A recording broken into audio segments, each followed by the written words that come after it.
Namo Adida Phat. Thanks so much for joining me for our daily practice check-in. Listen, listen, listen. This wonderful sound calls us back to our true home.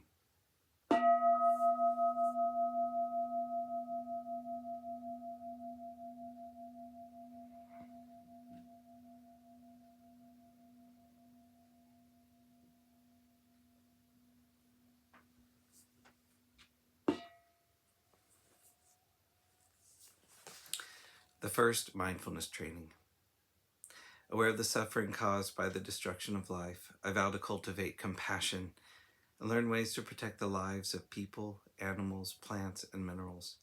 I am determined not to kill, not to let others kill, and not to condone any act of killing in the world, in my thinking, or in my way of life.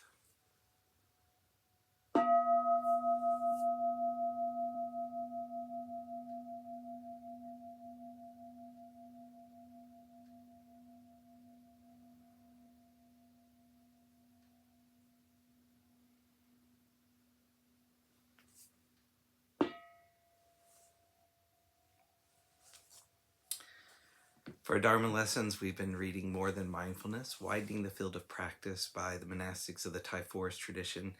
We're continuing in a talk by Ajahn Sundara called Nurturing the Seeds of Dhamma. At the end of my visit, one of the perks of my trip was that I met a nun who was a Phra Arahant. They have a term there, Phra Arahant. Phra means worthy in Thai.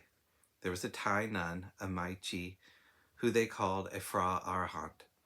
I hadn't met a Phra Arahant nun before. I had heard about an enlightened Thai Maichi. She features in a book we have about Maichi Kyo. She was a disciple of Ajahn Mahabua. We heard that she was considered a fully enlightened woman, a fully liberated woman. It's good for women to hear that. It's encouraging.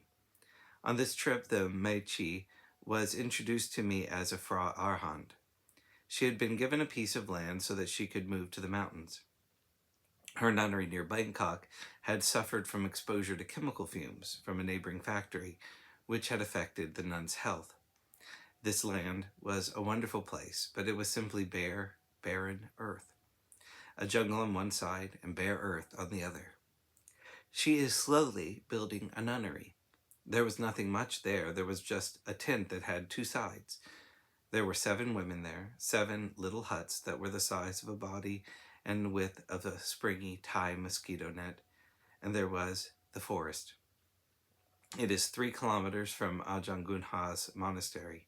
Ajahn Gunha has been supporting the nunnery. He offered them a kitchen, which the nuns themselves were building, and a big, brand new water tank.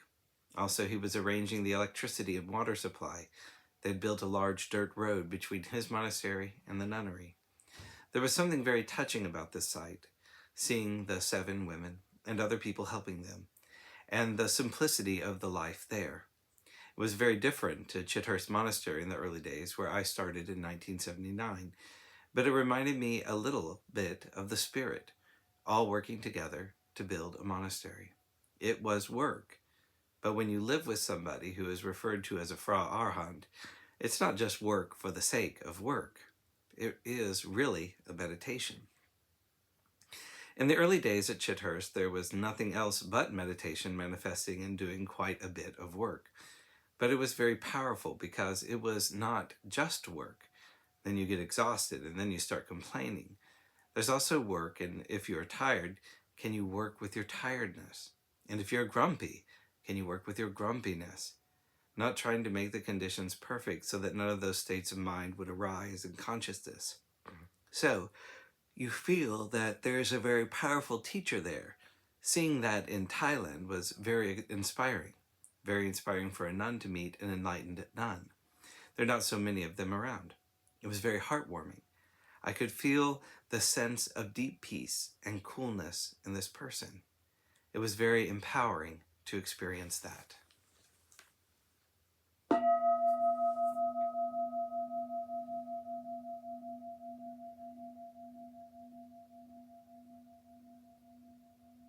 May all beings be well. May all beings be happy. May all beings be peaceful. Namo Adida Phat. Thanks so much for joining me today.